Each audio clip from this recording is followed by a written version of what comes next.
අද ඔයා මෙතන මේ වචන අහනවා නම් ඒකේ තේරුම මේ විශ්වය ඔයාව තෝරගත්තා කියන එක නෙවෙයි. ඇත්තටම ඒකේ තේරුම ඔයා මේ පණිවිඩය අහන්න තෝරගත්තා කියන එක.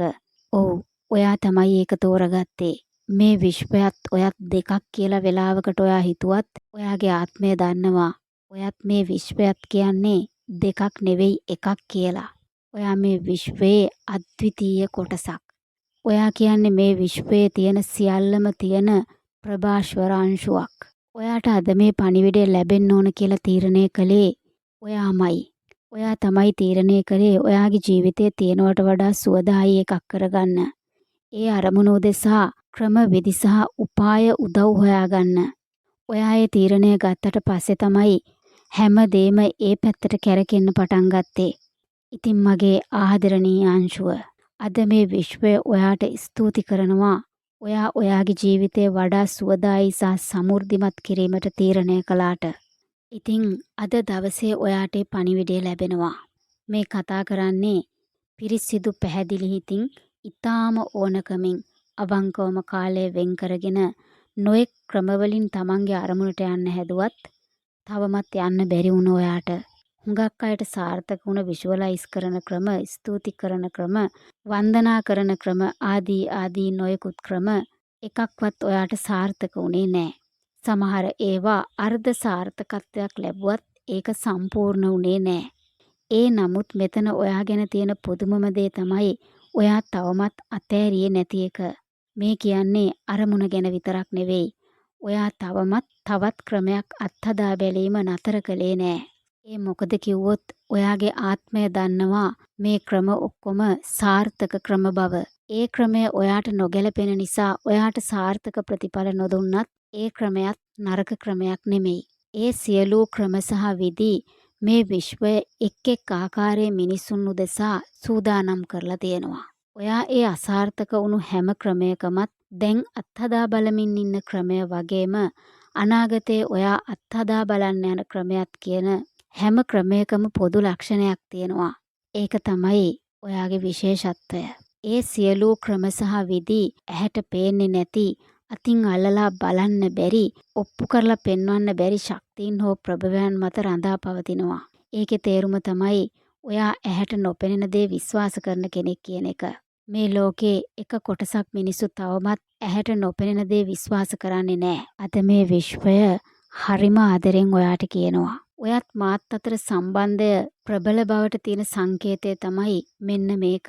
ඔයා ඇසට නොපෙනෙන ශක්තියින් හා බලවේග විශ්වාස කරන කෙනෙක්. ඔයා දන්නවා ඔයාට ඉෂ්ට දේවතාවුන් වහන්සේ කෙනෙක් ඉන්න බව. තවත් ආරක්ෂක උපාරක්ෂක දෙවිවරුන් ඉන්න බව. භූතයින් ප්‍රේතයින් වැනි පහළ මට්ටමේ ආත්ම විතරක් නෙවෙයි මේ විශ්වයේ ඊටාම පිරිසිදු උසස් ආත්මීනුත් ඉන්නා බව. ඒ ආත්මීන් මිනිසුන්ගේ යහපත් අරමුණු උදෙසා මිනිසුන්ට උපකාර කරන බව. ඒ වගේම ඔයා දන්නවා ඔයාගේ හැම සිතුවිල්ලක්ම කම්පන තරංගයක් නිපදවන බව. ඒ කම්පන තරංගය ඒ සිතවිල්ලට අදාළ පුද්ගලයන් හෝ ස්ථාන දක්වාත් ඒ කම්පනයට අදාළ විශ්වයේ ඇති අනිකුත් සියලු ස්ථාන සමගත් එකවරම සුසර වෙන බව. ඒ විතරකුත් නෙමෙයි. මේ ලෝකේ තියෙන හැම ප්‍රශ්නයක්ම එන්නේ විසඳුමක් එක්කම බවත්. මේ විශ්වයක ඍජුව සම්බන්ධ වෙලා ඉන්නකොට ප්‍රශ්නේ විතරක් නෙවෙයි විසඳුමත් පෙනෙන බවත් ඔයා දන්නවා. ඒ විතරකුත් නෙවෙයි. මේ ලෝකයේ ඇති සියලු ප්‍රශ්න ස්තුතිය කියන විසඳුමෙන් විසඳිය හැකි බවත් ඔයා දන්නවා. ඒ විතරකුත් නෙමෙයි. ඔයා ඒ බව අනිත් අයට කියලත් දෙනවා. ඔව්, ඔයා ඒක කියලත් දෙනවා. සියලු ප්‍රශ්න විසඳීමට ඇති එකම යතුර ස්තුතිය වේ. ඒත් මොකද්දෝ කියාගන්න තේරෙන්නේ නැති විශ්වාස කරන්න බැරිකමක් සමහර වෙලාවට දැනෙනවා. ඒක හරියට අසරණකමක් වගේ එකක්. මෙන්න මේකට විසඳුමක් ඕන. ප්‍රශ්නෙට හේතු හොයන්න යන්න එපා. හැම දෙයකම හේතු හොය දැනගෙන ඒවා කතා කර ඉන්න තරම් ජීවිතේ තික නෑ. අනිත් එක ඔයා දන්නවා ප්‍රශ්න ගැන කතා කර ඉන්න එකෙන් ඍණ කම්පන නිපද වෙන බව. දැන් කාරණාව විශ්වාසය ඇති කර ගැනීම ගැන. ඔයා කරගෙන යන චිත්ත රූප මැවීම, ස්තුති කිරීම, යාඥා, වන්දනා, කිසියම් ධනාත්මක චින්තන ක්‍රමවේදයක් යනාදී වශයෙන් ඔයා මේ දැන් කරගෙන යන දෙයින් නිසකවම ප්‍රතිඵලය ලැබෙන බවට විශ්වාසය හදාගන්න ඕන. ඒ විශ්වාසය වරින් වර බිඳෙන එකක්, බිඳි නැවත හැදෙන එකක් නොවෙන්න ඕන. දේවල් සිද්ධ වෙන්න නම් විශ්වාස කරන්නම ඕන. මූලිකවම විශ්වාසය හදාගන්න දැනගන්න ඕන දේවල් ඔයා දන්නවා. ඔයාට විශ්වාසයක් නැත්තම් ඔයා මේ ක්‍රමවේදවල නිරත වෙන්නේ නැහැ. ඒ කියන්නේ මූලිකවම තිබිය යුතු විශ්වාසය ඔයා තුළ දැනටමත් තියෙනවා.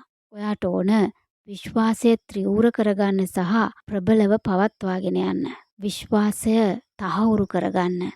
ස්තුති කිරීම හෝ වෙනත් ධනාත්මක චින්තන ක්‍රියාවලියක් හෝ යාඥාවක් වන්දනාවක් ආදී වශයෙන් තියෙන මොකක් හෝ ක්‍රියාවලියක් කරගෙන යන්න ධෛර්යය හා එනර්ජි එක ලබා ගන්න. විශ්වාසය සම්බන්ධ ඔයා දැනගත යුතු තවත් කාරණා කීපයක්ම තියෙන වෙනත් වීඩියෝ එක ලින්ක් එකක් ඩිස්ක්‍රිප්ෂන් එකට දාලා තියෙනවා. ඔයාට පුළුවන් ගිහිල්ලා ඒකත් බලන්න. දැන් කාරණාව මේ නිරත වෙන ක්‍රියාවලියේ විශ්වාසවන්තව දිගටම නිරත වීම උදෙසා එනර්ජි එක ලබා ගන්නෙ කොහොමද? ඒ වෙලාවට තියෙන්න ඕන ප්‍රීතිදායක වයිබ් එක පවත්වා ගන්නෙ කොහොමද? ඒකට මොනවද කරන්න ඕන? ඔයා විශ්වාස කරන්න ඕන. ප්‍රශ්නේ තියෙන්නේ විශ්වාසයේ මට්ටම කොච්චරක්ද කියලා කියන එක. ඔයා දන්නවද ඔයාගේ විශ්වාසයේ මට්ටම කොච්චරක් වෙන්න ඕනද කියලා? අද මේ විශ්වය හරිම ආදරෙන් ඔයාට කියනවා. මේ විශ්ව ඥානය ඔයා ඇතුළෙම ඉඳන් ඔයා උදෙසාම වෙනත් කෙනෙක්ගේ හඬකින් නිකුත් කරන මේ පණිවිඩය හරියට අල්ලගන්න. ඔයා විශ්වාස කරන්න ඕන ප්‍රමාණය මට්ටම මොකද්ද? හරියටම කිව්වොත් හරියටම තව ටිකකින් ඔයා මැරෙන්නේ නැහැ කියලා ඔයා විශ්වාස කරනවා හා සමාන මට්ටමක්. අන්න ඒ මට්ටමට විශ්වාස කරන්න ඔයාට පුළුවන් වෙන මට්ටමේදී සියල්ල පහසුවෙන් සහ ඉබේම සිද්ධ වෙනවා වගේ වෙන්න පටන් ගන්නවා. ඔයා තව ටිකකින් හෝ අද හෝ හෙට මැරෙන්නේ නැහැ කියලා මොනතරම් විශ්වාසයක් ඔයාට තියෙනවද? දැන් ඔයා කියයි මම නම් දන්නවා ඕන වෙලාවක මම මැරෙන්න පුළුවන් කියලා. ඉතින් ඒක තමයි මේ ජීවිතය ඕනම මොහොතක ඉවර වෙන්න පුළුවන් කියන පරම සත්‍ය දැනදැනත් එහෙම මැරෙන්නේ නැහැ කියන විශ්වාසයෙන් ඔයා ඉගෙන ගන්නවා, විවාහ වෙනවා, දරුවෝ හදනවා, හෙට දවසට සැලසුම් හදනවා. හෙට දවස ගැන ඔයා සැලසුම් හදන කිසිම වෙලාවක කිසිම විදියකින් හෙට මම මැරුණොත් කියලා එකක් හෝ මැරෙනවා කියලා එකක් නැහැ. හෙට මම ජීවත් වෙනවද කියලා කියන එක මොනතරම් අවිනිශ්චිත වුණත් ඒ අවිනිශ්චිත බව තුලම ඔයා නිශ්චිත සැලසුම් හදනවා. ඒ කියන්නේ ඔයා තව ටිකකින් හෝ හෙට මැරෙන්නේ නැහැ කියලා ඔයා විශ්වාස කරනවා. ඒක මොනතරම් විශ්වාසයක් වෙන්න ඕනද? ඔයා ඔයාගේ ජීවිතේ අවුරුදු 30 40 50ටත් සැලසුම් හදනකොට ඒත් ඔයාගේ දියුණුවට අදාළව ඔයාගේ හිත මෙහෙයවන්න ගියාම හේතු කාරණා ආකල්ප සංකල්ප අදහස් උදහස් ආදී නොයෙකුත් දේ ඇවිල්ලා ඔයාගේ හිත ඇතුලේ නටන්න පටන් ගන්නවා. ඔයාට හරියටම තේරෙන්නේ නැහැ මොකද්ද මේ අවිශ්වාසයට හේතුව කියලා. මොකද්ද මගේ ඇතුලේ ඉඳන්ම මාව බලරහිත කරන්නේ කියලා. මාව පස්සට අදින්නේ කියලා. වචනෙන් විස්තර කරන්න බැරි කම්මැලිකමක් වගේ මේ හැඟීම. සමහර වෙලාවට ඔයාට හිතෙනවා මට මේ මොකුත් ඕනේ නැහැ. සේරම අතහැරලා දාන්න ඕන කියලා. සමහර වෙලාවට ජීවිතයේ අති සාර්ථක බවට පත් වෙන්න මිනිස්සුන්ට බැරි වෙලා තියෙන්නේ මෙන්න මේ මොනවා කළත් වැඩක් නැහැ මැරෙනවා. සල්ලි කියන්නේ නරක දෙයක්, ජීවිතය කියන්නේ දුකක් වගේ ආත්මගත සංකල්ප වරින් වර ඉස්මතු වෙලා මිනිස්සු ඕනකමින් ගමන් කරන සාර්ථකත්වයේ වැඩපිළිවෙළවල් කඩාකප්පල් කරන නිසා ඒ සංකල්ප නිද්‍රාගත භූතයෝ වගේ ඔයා තුල ඉඳලා එක පාරටම අවදි වෙලා සියල්ල කඩාකප්පල් කරලා දානවා. මේ ලෝකේ තියෙන ලස්සනම දේ තමයි ඇති වෙලා පැවතිලා නැති වෙලා යන එක කියන කාරණේ තේරුම් ගත්තම මේ නිද්‍රාගත භූතයෝ සදහටම යනවා. එයාලව යවන්න. ඩිස්ක්‍රිප්ෂන් එකේ තියෙන වීඩියෝව අහන්න. භූතයෝ ඒක ඇහුනම අයින් වෙලා යනවා. මොන දේ කළත් මැරෙනවා තමයි. ඒත් ඔයාට පුළුවන් ලස්සනට සැපට යසට ඉඳලා මැරෙන්න. කොහොමත් ඇති වෙලා පැවතිලා නැති වෙලා යන එකේ ඉතින් ඇයි සතුටින් සැපෙන් ජීවත් නොවෙන්නේ? කොහොමත් දැන් ඇති වෙලා ඉවරයි. මේ දැන් පවතිනවා. නැති වෙලා යන්නත් නියමිතයි තමයි. ඉතින් තියෙන ටික තියෙන්නේ අයියෝ නැති වෙනවනේ කියලා අඬ ඉන්න නෙවෙයි. අයියෝ ඇති වුණානි කියලාවත් අයියෝ නැති වෙනවනේ කියලාවත් හිත රින කම්පන තරංග නිපදවමින් ඉන්නේ නැතුව පැවතෙන ටිකේ යහපත්ව සතුටින් ඉන්න හිතන මිනිස්සයා මෙලොවත් යහපත්ව සතුටින් ඉඳලා එලොවත් යහපත්ම තැනකට ගමන් කරනවා. කොහොම හරි කාරණාව ඔයාගේ ප්‍රශ්නවලට ඔයා බලාපොරොත්තු වෙන විසඳුම ඔයා කරගෙන යන ක්‍රියාවලිය තුළ ලැබෙන බවට විශ්වාසය ඇති කරගන්නේ කොහොමද කියන එක දැනටමත් ඔයාට විශ්වාසය තියෙනවා. අන්න ඒ නිසයි ඔයා ඒ ක්‍රියාවලියේ ඉන්නේ. ඔයාට ඕන ඒ විශ්වාසය තහවුරු කරන යමක්. තහවුරු නොකරන ලද දේවල් අහෝසි වෙලා යන්න පුළුවන් බව ඔයාගේ ආත්මය දන්නවා. වචන, පොරොන්දු සහ තීන්දුව කියන ඒවා තහවුරු කරන තාක් නිකම් වචන විතරයි. වචන තහවුරු කළාට පස්සේ, පොරොන්දු තහවුරු කළාට පස්සේ, තීන්දුව තහවුරු කළාට පස්සේ ඒවා අනිවාර්යයෙන්ම සිද්ධ වෙන්න බලය ලබනවා. තීන්දුව තීරණ බලාත්මක කරන්නේ වචන හෝ ලියවිලි මගින්. ලියවිලි තමයි වඩාත්ම බලවත්. ඉතින් මගේ ආදරණීය අංශුව, ඔන්න දැන් ඔයා ඒ පණිවිඩයට, ඒ රහසිගත උපායට සමීපයි. සාවධානයෙන් අහන් ඉන්න. ඔයාට ලැබෙන්නම තියෙන දේ ලැබීම ඉක්මන් කිරීම උදෙසාත්, ලබා ගන්න උත්සාහ කරන දේ ලැබෙන බවට විශ්වාසය තහවුරු කර ගැනීම උදෙසාත් ඔයා ඔයාගේ ඒ අරමුණු කරන කාරණය බලාත්මක කරන්නයි යන්නේ. මෙතනින් එහාට මේක බලාත්මක කරන ලද ක්‍රියාත්මක වෙන තීන්දුවක් බවට පත් කරන්නයි යන්නේ. පෑනක් සහ කොලයක් ගන්න. ඔයාගේ කාරණාව මතක් කරගන්න. මෙතනදී ඔයාගේ කාරණාව එක්පසෙක තියාගෙන අනික් පසින් මතක් කරගන්න. ඔයා මේ ක්‍රමවේදයෙන්ම හෝ වෙනත් ක්‍රමවේදයකින් ලබාගත් ඔයාව වැඩියෙන්ම පුදුමයට හා සතුටට ආනන්දයට පත් කළ දේ ඔයාට කවමදාකවත් මේ වගේ ක්‍රමයකින් මොනවත්ම ලැබිලා නැත්නම්, කිසිම කාරණාවක් ඉෂ්ට වෙලා නැත්නම්, එතකොට ඔයා මතක් කරගන්න ඕන ඔයාගේ පුංචි කාලේ ඉඳන් කවදම හරි දවසක ඔයා කරපු ප්‍රාර්ථනාවක් හරි ගිය අවස්ථාවක්. ඔයා උන බාරයක් හරි ගිය අවස්ථාවක්. විහිළුවට කාට හරි කියපු දෙයක් හරි සිද්ධ වුණ අවස්ථාවක්. අඩුම ගානේ පාරේ යනකොට රුපියල් 100ක් වැටිලා තියෙන්න ඕන කියලා හිත යනකොට ඒක වැටිලා තිබ්බ අවස්ථාවක්. අන්න ඒ මොකක් හරි ඔයා හිතපු දේ සිද්ධ වුණ අවස්ථාව. එහෙම අවස්ථා එකක්වත් ඔයාගේ ජීවිතේ නැත්නම් ඔයා මෙතන මේ වචන අහගෙන ඉන්නේ නෑ. නිසැකවම යමක් තියෙනවා. හොඳට මතක් කරලා අන්න ඒ කාරණාව මෙතෙන්ට ගන්න.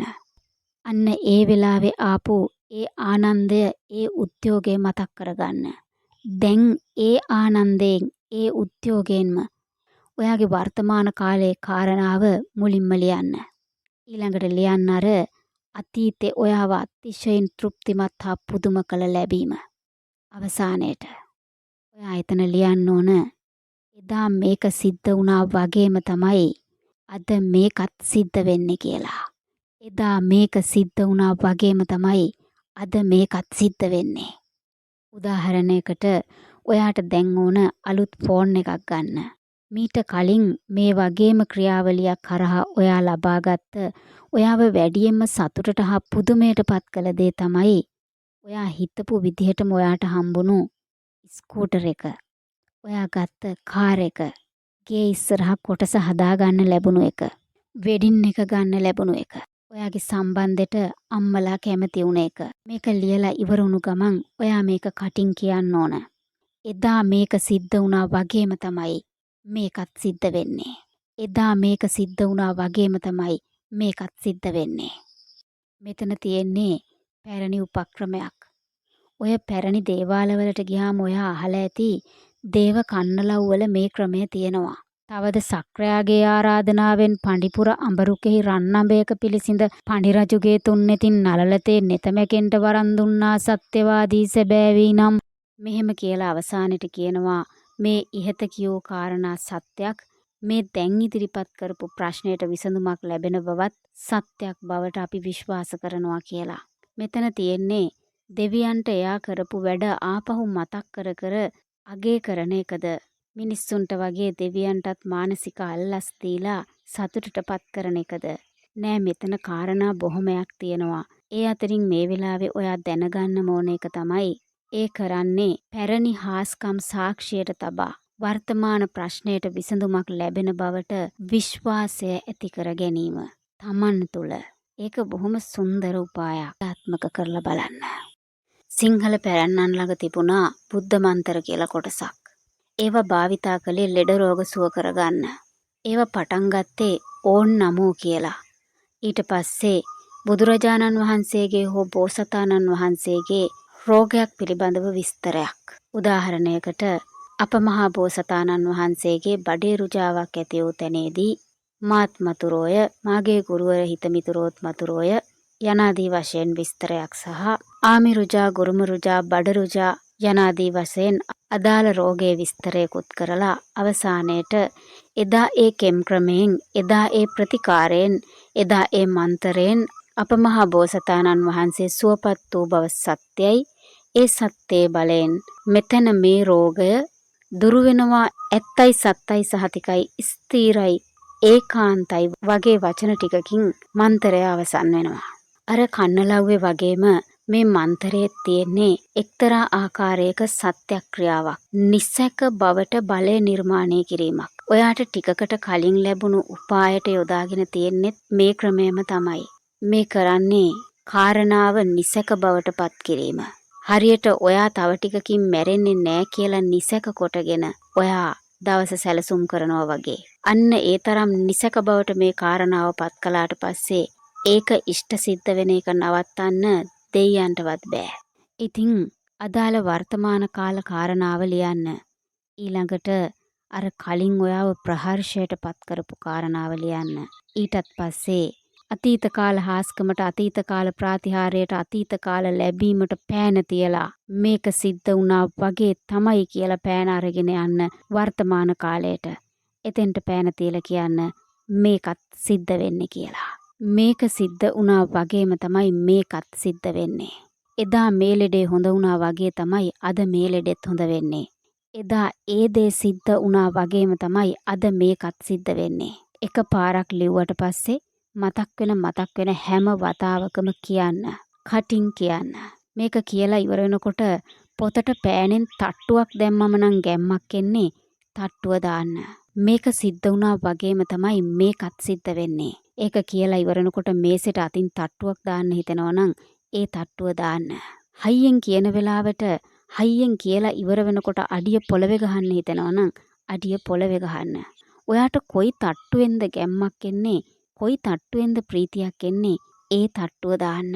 ඒක තහවුරු කරන්න. නිසක මට්ටමට ගේන්න.